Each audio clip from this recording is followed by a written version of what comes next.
കൊട്ടാരക്കര ആരെയാ പച്ച വണ്ടി കൊണ്ടിടിച്ച പുതിയ വണ്ടി? ഒരു കിലോ വണ്ടി മറ്റേ ലിങ്ക് വണ്ടി. അതെവിടെ കൊണ്ടിടിച്ചേ? എവിടെ കൊണ്ടിടിച്ചേ? ഇനി അങ്ങനെയൊക്കെ ഇടിച്ചാലുണ്ടല്ലോ വണ്ടി ഇങ്ങ് തിരിച്ചെടുക്കും. ആ ഡിപ്പോയിന്ന്. അതാണ്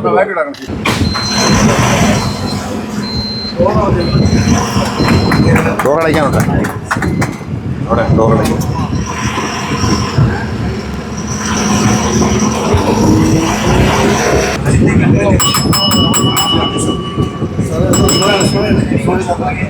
ഓടിക്കാൻ നല്ല സുഖം കിട്ടും. കാർ ഓടിക്കുന്നല്ലേ. ഈ ക്യാമറ എല്ലാം വർക്ക് ചെയ്തില്ല. KSRTC ബസ്സിന്റെ ഹോൺ അടിച്ചാലും കേൾക്കൂല. ചെറിയ ഇങ്ങനെ സൂപ്പർ ഫാഷനൊക്കെ ഹോൺ അടിച്ച ആൾ കേൾക്കത്തില്ല.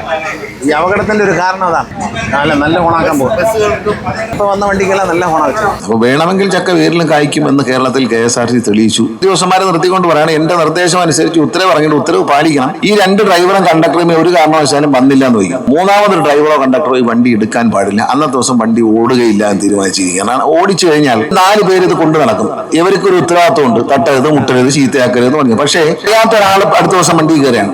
ഒരാൾ ചുമ്മാ വണ്ടിക്ക് വന്നിട്ട് 2 പേരും ഇല്ല, നിങ്ങൾ വേറെ ആളൊന്ന് വണ്ടി ഓടിയിരുന്നെങ്കിൽ വണ്ടി എടുത്ത് കൊടുക്കാൻ പാടില്ല. ഏറ്റവും ഞാൻ നിർദ്ദേശിച്ചിട്ടുണ്ട്, എല്ലാ ഡിപ്പോയിലും നിർദ്ദേശിച്ചിട്ടുണ്ട്. എടുത്ത് കൊടുത്തിട്ട് കൊണ്ടുവന്ന് ഇടിച്ചേച്ച് കൊണ്ട് സൈഡിൽ ഇട്ടിട്ട് പോകും. എന്നിട്ട് പറയാ, ഞാൻ അറിഞ്ഞില്ല, അതാ നേരത്തെ ഇടിച്ചിട്ടുണ്ടായിരുന്നു, കണ്ടില്ല, കേട്ടില്ല, അത് നശിപ്പിച്ചിട്ട് കൊണ്ടിടുക. അതുകൊണ്ട് ഇനി നശിപ്പിക്കാൻ അവസരമില്ല. പറയാം, മമ്മൂട്ടിയോ മോഹൻലാലോ ഒരു സ്ഥലത്ത് വന്നാൽ ആൾക്കൂട്ടത്തിനിടയിൽ എല്ലാവരും അങ്ങോട്ട് നോക്കും എന്ന് പറഞ്ഞ പോലെ ഈ സാധനം കണ്ടാൽ അങ്ങോട്ട് ആളുകൾ